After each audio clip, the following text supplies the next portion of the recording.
इसी के साथ साथ जो इसमें आपका मॉसफेट रहता है,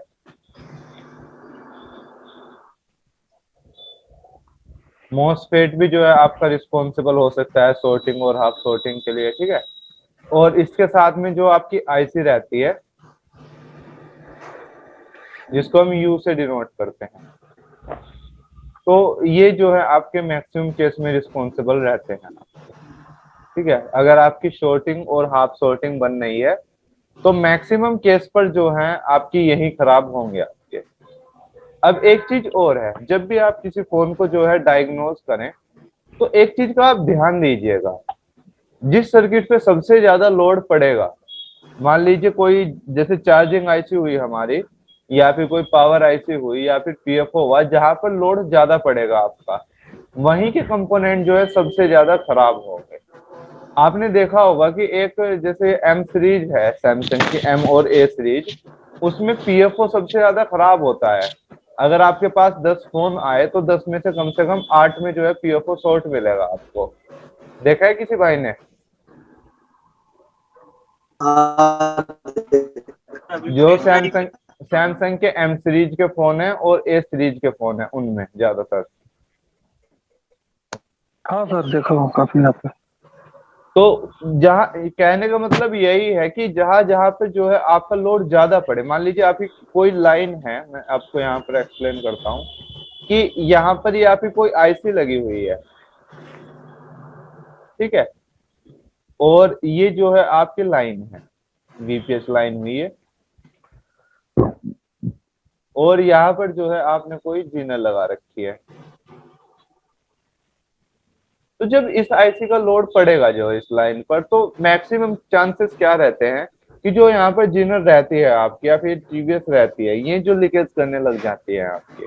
तो सबसे पहले आप एक, तो सबसे पहली बात इसमें यही रही कि जब आप किसी फोन को जो है डायग्नोज करें, तो सबसे पहले आप ये देखें कि आपके जो प्राइमरी सोर्सेस है आपके वोल्टेज के, वो कहाँ कहाँ पर है। जैसे कि आपके हुआ पीएमआई हुआ, वहां पर भी चार्जिंग का लोड पड़ता है, बीक्यू हुआ, वहां पर भी चार्जिंग का लोड पड़ता है, आरएफ हुआ, वहां पर भी जो है वोल्टेज जाती है, जहां पर आपकी प्राइमरी और सेकेंडरी वोल्टेज जाती है। तो वहां पर आप सबसे पहले चेक कीजिए। जैसे लाइट ड्राइवर है, लाइट ड्राइवर पर भी लोड पड़ता है, तो वहां का भी आपका शॉर्ट हो सकता है।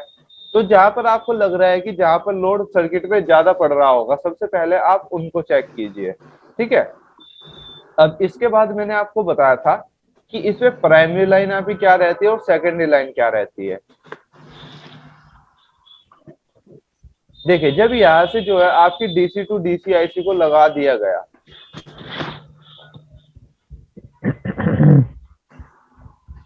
डीसी टू डीसी आईसी को, तो यहाँ से जो है इसका वीपीएच आउट होता है आपका, और ये जो है आपका इसलिए यहाँ पर इस डीसी टू डीसी आईसी को लगाया जाता है कि मान लीजिए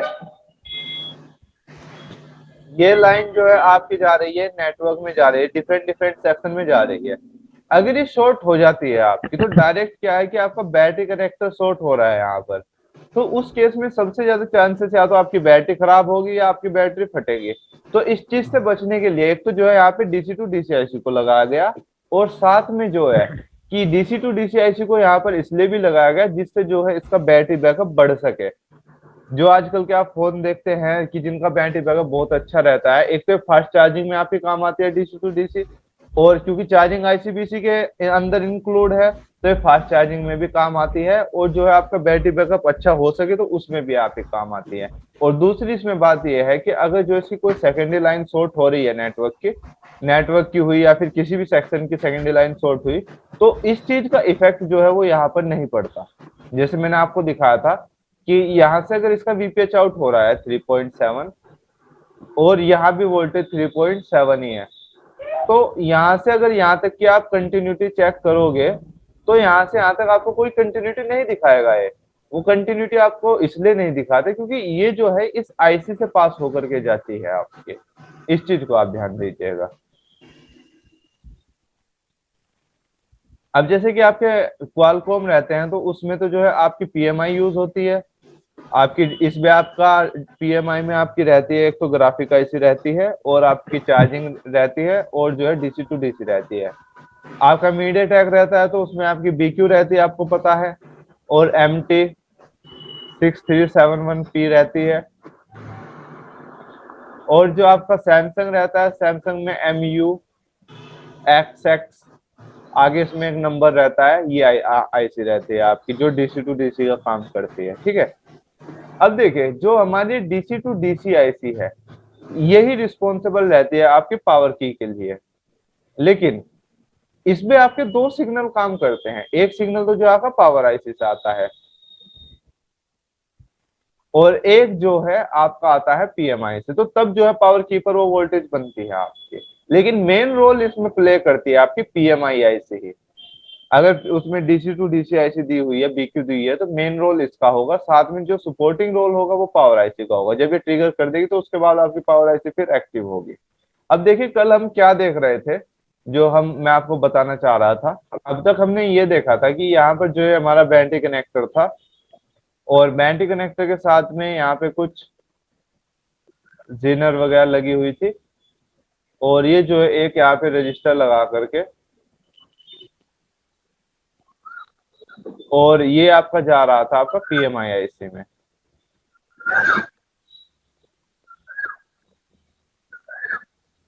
ठीक है, ये पीएमआई में गया, और इसके बाद जो है यहाँ से एक बक कोयल के द्वारा इसका आउटपुट निकल रहा था। अब जो ये आउटपुट था, यही आउटपुट जो है आपका पावर आईसी में भी था।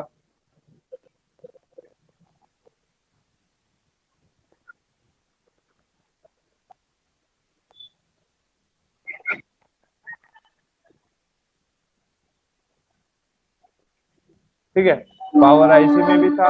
और इसी के साथ में, जैसे कि हमें पता है कि पावर आईसी के जो आउटपुट रहते हैं वो होते हैं आपके एलडीओज और आपके बक।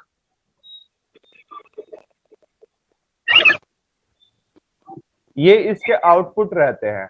तो जो सीपीयू ऑपरेट होता है वो ऑपरेट होता है आपका बक कन्वर्टर्स पर। ठीक है, इस चीज को आप ध्यान दीजिएगा। और जैसे कि आपके अदर सेक्शंस रहे, जैसे कैमरा सेक्शन, सिम सेक्शन, वो ऑपरेट होते हैं आपके एलडीओज पर। इस चीज को आप ध्यान दीजिएगा। तो जो अच्छा है, जो यहाँ पर एलडीओज, इसके जो आउटपुट में एलडीओज है और बक्स है, इनकी कोई मुझे वोल्टेज बताएगा, इनमें डिफरेंस क्या है? ऋषि कुमार जी, आपका माइक चल रहा है, उसको म्यूट कीजिए आप। कोई भाई मुझे ये बताइए, जो एलडीओज है और बक्स है, इनमें इनमें फर्क क्या है? आपको पता है कि जो पावर आईसी है वो तो जो है आपके उसके दो आउटपुट रहते हैं। एक तो उसके एलडीओज होंगे आउटपुट में, और एक जो है उसके बक्स होंगे, बक कन्वर्टर जिसको हम बोलते हैं। तो इनमें फर्क क्या रहता है? सर बक कॉइल में डायरेक्ट सर बक कॉइल में डायरेक्ट तो ट्रिगर करने से तो पावर सप्लाई जाएगी, मगर एलडीओ की ईएम सिग्नल नहीं मिले से वो एक्टिव नहीं होगा सर। बिल्कुल बिल्कुल, बहुत अच्छी आपने बात कही कि जो ये आपके बक्स यहाँ पर लगे हुए हैं, बक कन्वर्टर्स लगे हुए हैं, जब आप पावर की दबाओगे तो इनसे डायरेक्ट आपका आउटपुट निकलता है आपके सीपीयूज के लिए। और इनमें क्या होता है आपका, इनकी वोल्टेज तो कम होती है, 1 वोल्ट, आपके 1.2 वोल्ट, इस तरीके से। लेकिन इनके एम्पियर ज्यादा होते हैं। ध्यान दीजिएगा, इनके एम्पियर ज्यादा होते हैं। एलडीओज क्या होते हैं कि ये एक आपकी पूरी ऑपरेट वोल्टेज होती है, कि कहीं पे अगर आपकी 2.8 की जरूरत है, 1.8 की जरूरत है, तो पूरी एक वोल्टेज होगी। लेकिन ये एक्टिव आपकी तब होगी जब सीपीयू जो है इसको ईएन देगा। ये एक्टिव आपकी तब होती है। तो जो एलडीओज है और जो है बक्स है, इनमें ये डिफरेंस है। तो ये बात तो आपको समझ में आई ना? जी सर। अच्छा, जो ईएमएमसी और सीपीयू है वो एलडीओज पर ऑपरेट हो रही है या बक्स पर ऑपरेट हो रही है? बक बेशक बक जो कन्वर्टर्स लगे हुए हैं वो इन पर ऑपरेट हो रही है। अब देखिए, मैंने यहाँ पर जो है आपको बक कन्वर्टर्स का एक डायग्राम बना के दिखाया था, जो हमारे बक कन्वर्टर्स रहते हैं। देखिए, जो हमारा बक कन्वर्टर था उसका डायग्राम कुछ इस तरीके से था कि उसमें जो है एक कोयल भी लगी हुई थी। याद है किसी भाई को डायग्राम जो मैंने बनाया था? यहाँ पर जो है हम एक स्विच लगा देते हैं, और आगे यहाँ पे एक जीनर डायोड लगा देते हैं जिससे करंट रिवर्स ना हो, और यहाँ पे जो है कोयल लगा देते हैं हम, और इसी के साथ में यहाँ एक कैपेसिटर लगा देते हैं। तो जब ये बार बार स्विच करता है आपका, तो वोल्टेज ड्रॉप होते हैं आपके और करंट इंक्रीज होता है आपका। आपको पता है कि शॉर्ट सर्किट होने पे करंट तो आपका बढ़ेगा लेकिन वोल्टेज आपके ड्रॉप होंगे, इस चीज को आप ध्यान दीजिएगा। तो इसी प्रिंसिपल पे जो है हमारे बक कन्वर्टर है, ये आपका काम करता है। तो जो ये आपके बक, यहाँ पर जो आपका पावर आईसी का बक कन्वर्टर रहता है, तो जब ये पावर आईसी का जो बक कन्वर्टर होगा, इसमें जो है कुछ बक कॉइल्स भी यहाँ पर लगी हुई होंगी, ध्यान दीजिएगा। जो ये आपको पावर आईसी के पास में दिखती हैं, ये आपकी बक कॉइल्स रहती हैं आपकी, ठीक है। ये जो बक कॉइल्स है, इनका फिर जो आउटपुट रहता है, वो इनका आउटपुट रहता है आपका ईएमएमसी के लिए, और वो रहता है आपका जो सीपीयू है मेन सीपीयू के लिए। क्योंकि जैसे मैंने उस दिन आपको बताया था कि एक प्राइमरी स्टेज में फोन को ऑन होने के लिए सबसे पहले, चाहे उसके साथ कैमरा जुड़ा है नहीं, आप पूरे फोन को आप क्लियर कर दो, नेटवर्क का एक एक पार्ट को निकाल दो आप, लाइट ड्राइवर को निकाल दो, ग्राफिक ग्रुप सबको निकाल दो आप। किसी से कोई मतलब नहीं फोन को ऑन करने के लिए। फोन को ऑन करने के लिए सिर्फ मतलब रहेगा कि जो ये आपकी वी बैट है, ये हो ओके हो आपकी, और अगर पीएमआई नहीं दी हुई और ओनली पावर आईसी है तो बस ये ओके हो, और साथ में सीपीयू और एक मेमोरी स्टोरेज जिसमें जो है उसके प्रोग्राम डले हुए हैं। अब यहाँ पे मेमोरी स्टोरेज क्या है आपका, वो है आपका ईएमएम से।